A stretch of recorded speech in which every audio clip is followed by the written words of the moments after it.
Tonight, quick recap of, in context, and some of y'all weren't here last week, we talked about a couple of themes, one of which was giftedness. We talked about Paul's letter to the Corinthians, where he talks about spiritual gifts, and Paul reminds us, don't worry about what other people's gifts are, worry about what yours are.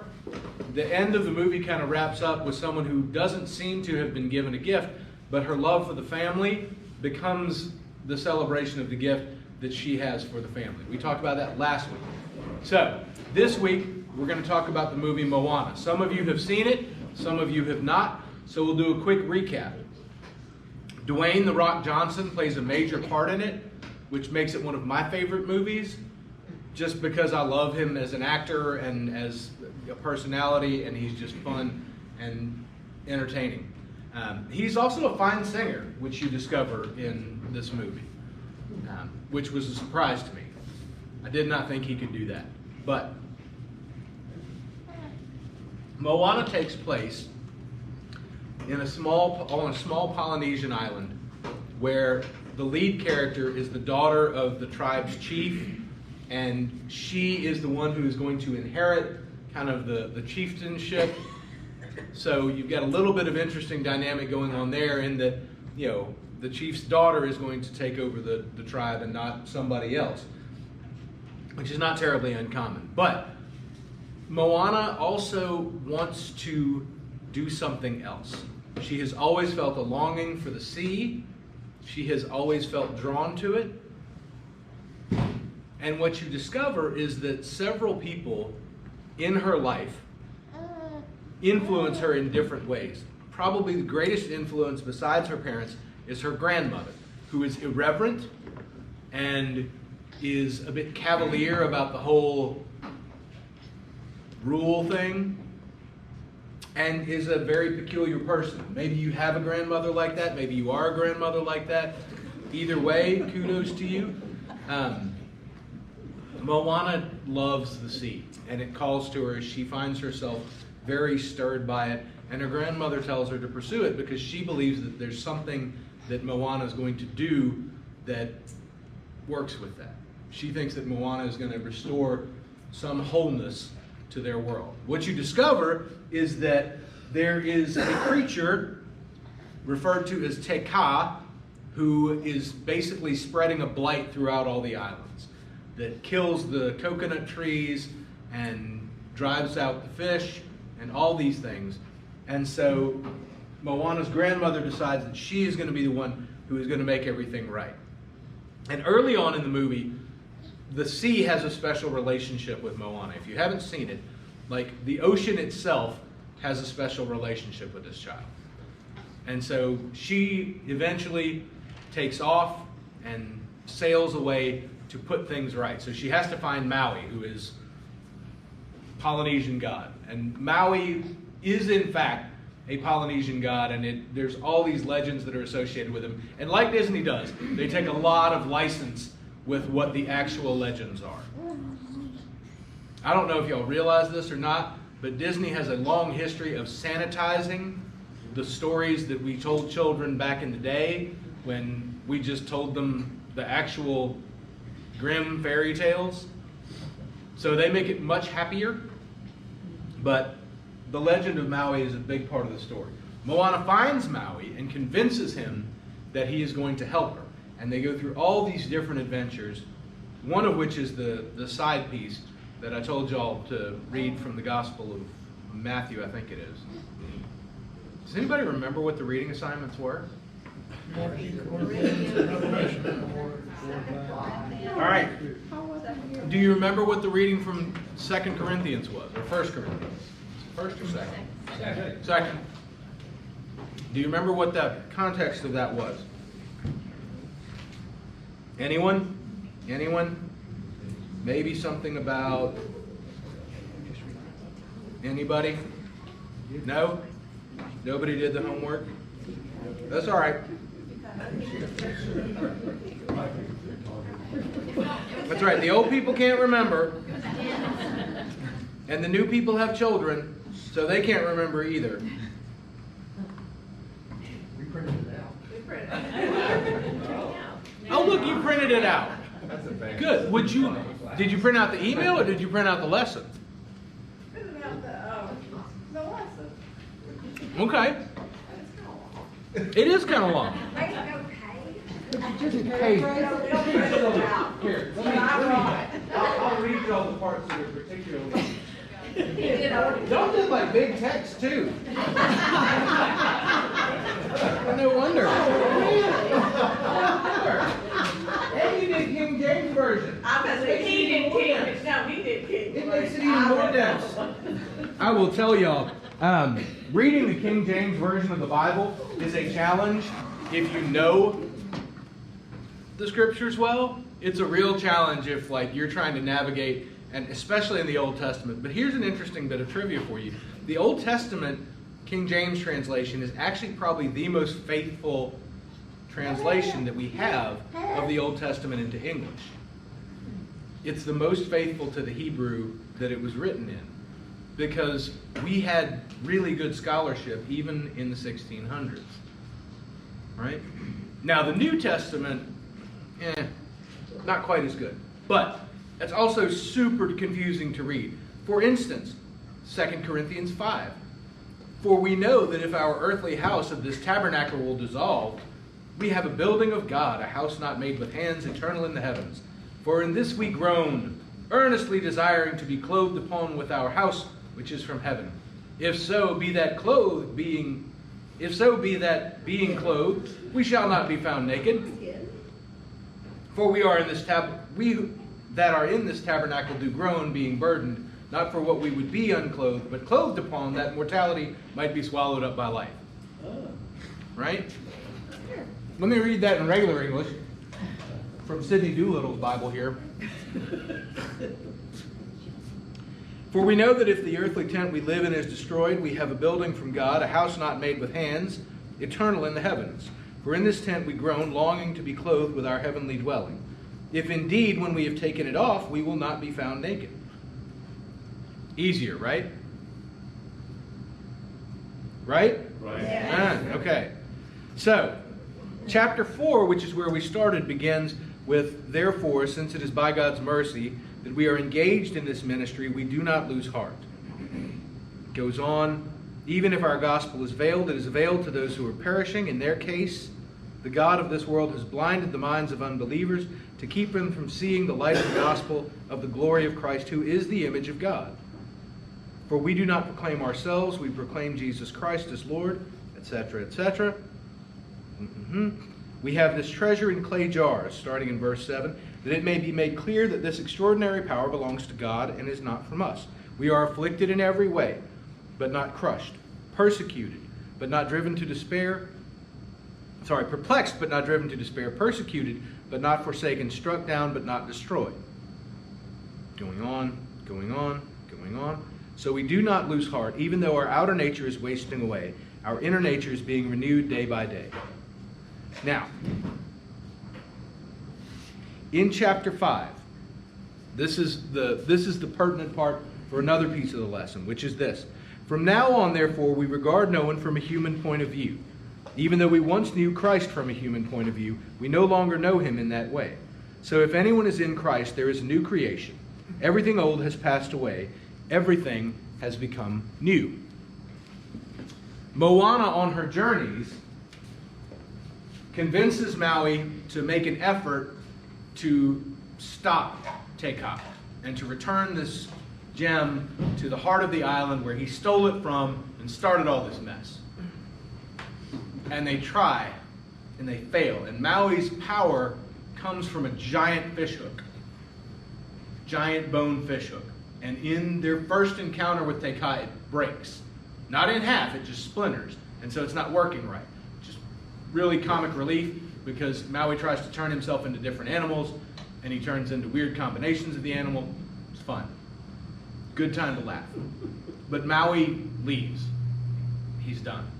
And Moana has to steel her resolve.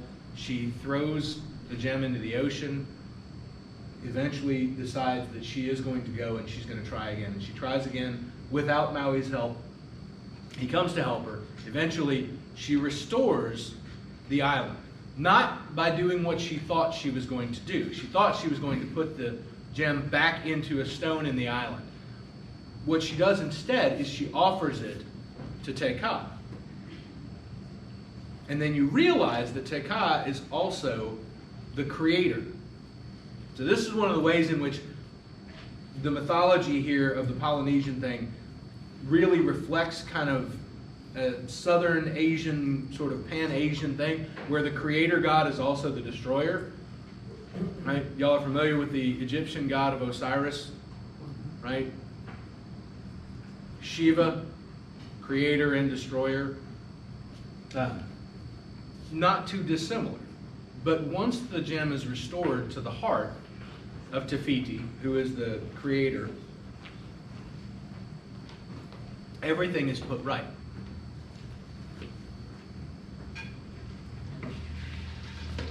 So now we regard no one from a human point of view. Right? Chapters 4 and 5 of 2 Corinthians are about this transformation that takes place where we don't look at everything in an earthly perspective. Moana is able to cure what is wrong by looking at it from a different perspective. By the same token, when we regard things from our human point of view, we fail to see what it is that God is doing.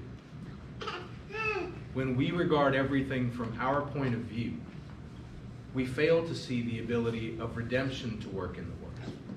Right? When people do something to us, we want to punish them. We want them to be destroyed. We want them to be at least cast out. Moana sees the destruction that is coming from Tekah and realizes that it's because Tekah is incomplete. By the same token, we find ourselves incomplete without Christ. This is what the whole thing is about in 2 Corinthians 4 and 5. It's about finding that completion. It's about finding that wholeness. It's about finding that place where the healing work of God can be done, where we can be reconciled with each other. And it's a fabulous moment in the film because everybody has been trying to protect Moana from Tekah. And she finally tells the ocean, because Tekah is a lava monster, she can't go in the ocean. She says, let her come to me. And ocean clears a path. Here comes this giant, awful looking demon. And the song that she sings in this moment basically is, this is not who you are. You know who you are. This is the song that the people of Christ should be singing for the world, right? This is not who you are. God made you, God loves you, God redeemed you, God empowers you to be the presence of Christ in the world. This is not who you are. You can be more than this. Moana takes this moment and hands over the thing that she has jealously guarded, that she has protected, that she has rescued from giant crabs and weird little monsters that were trying to kill them and also happen to be really good sailors and fantastic engineers, by the way. She has been jealously guarding this, and she realizes that it is in giving it away that she causes healing to begin. So often we kind of hoard the faith to ourselves. We want to just hang out with people we know. We want it to all be super keen and groovy and all in the family. And what we're really called to do as the people of Christ is to give this away. We regard no one any longer from a human point of view, but we look at everyone from the point of view of Christ. Now, why did I bring in the revelation to John? Anybody?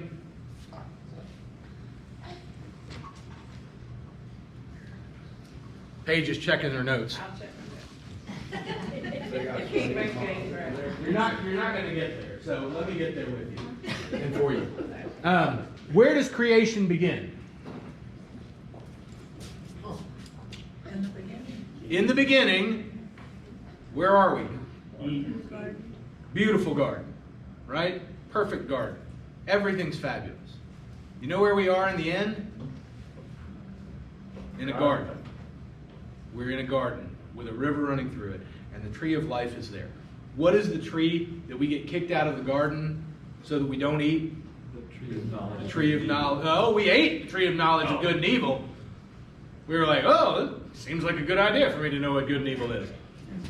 And everybody blames Eve for that. And it's not like Adam wasn't standing there. It's not like Eve walked up to him and snuck up to him and shoved an apple in his mouth like, roasted pig style. Don't blame Eve. Eve was just the one that had the conversation. Point being, creation begins in a garden. A beautiful, perfect, fabulous garden where the tree of life and the tree of the knowledge of good and evil grow. When John talks about the new creation coming into the world, the new Jerusalem, when John talks about the world being made new again and being made whole, and all of the earth being in the presence of the throne of God, we are in a garden with a river running through it. Everybody gets hung up on the streets of gold and the gates of pearl. But we're back in right relationship with God at the end. Revelation is wild, and it is woolly, and it is scary, and it is funky. I tried to read it when I was in high school because I thought, I'm going to figure this out, this whole end of the world thing.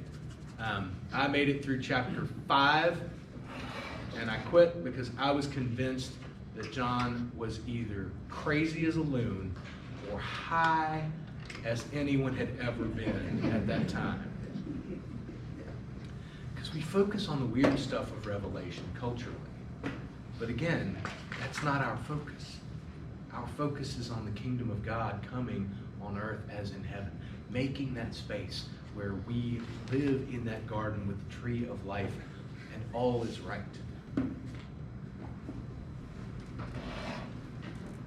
That's where Revelation comes in.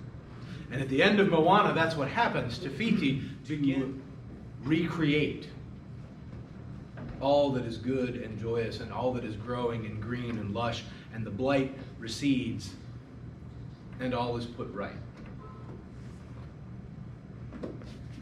Now, the aside is actually my favorite character in the movie, because there is a giant crab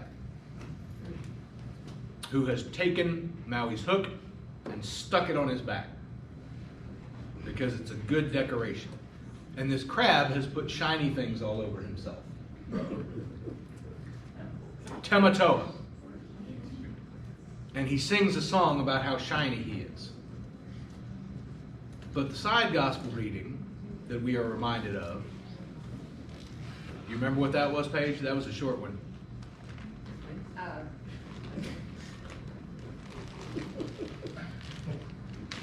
Come on, Paige. Oh, Matthew. Yes. I'm sorry, you're right. Can you read that Not one? lay upon yourself the treasures of the earth. Do not lay up for yourself the treasures of the earth, where moth and rust consume, and where thieves break in and steal, but instead store up for yourself treasures in heaven. Tematoa is very shiny. He has got lots of things on himself. But it's actually his pursuit of the one shiny thing that comes into his life in that moment that it causes his undoing. Now, this is not necessarily the best moment that you can teach about, but you can use this as a way to talk to your children about where our treasure is. There, our heart shall be also. Right? Tematoa wants the shiny thing. That's how he's lived. It's how he's built himself into a giant crab.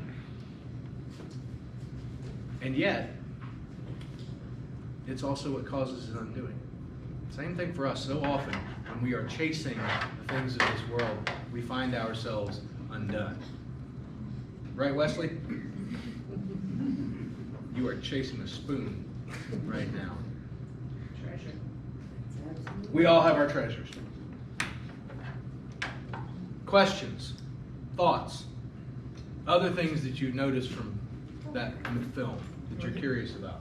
What you got, Skip? Well, the biggest thing I got from the film is the obstacles that she had to encounter and overcome. It was not an easy journey whatsoever for her Particularly, she tries to leave her island and go across the reef, which was forbidden for her to do. Right? And I just thought that whole sequence of things which stood in her way, of her searching for her heaven, were kind of like the same things that we face in our lives. We are perplexed, but not in despair. We are persecuted, we are not forsaken. We are struck down, but we are not destroyed. That's the story of faith. And people have asked me several times after the last meeting, said, do you think Disney planned it that way? I will tell you, no, they didn't. Disney did not set out to tell the Bible story. But I will tell you, as people, this is the story of life. This is the story of faith, and it is so deeply writ on who we are culturally that you can't help but tell it sometimes. And when you do, we need to be able to see it. Just like we need to be able to see it in the world. When someone's telling the story, this is one of the things that, Peter and Paul fuss about early on, right? Is Paul is telling the story to the Gentiles, and Peter's like, they can't hear this. This is not for them. This is for Jewish people only. This is no. And Peter has a vision and is convinced then that, okay, I was wrong. That's how the story gets told in Acts. Peter might tell a different story, but his isn't canon. What else?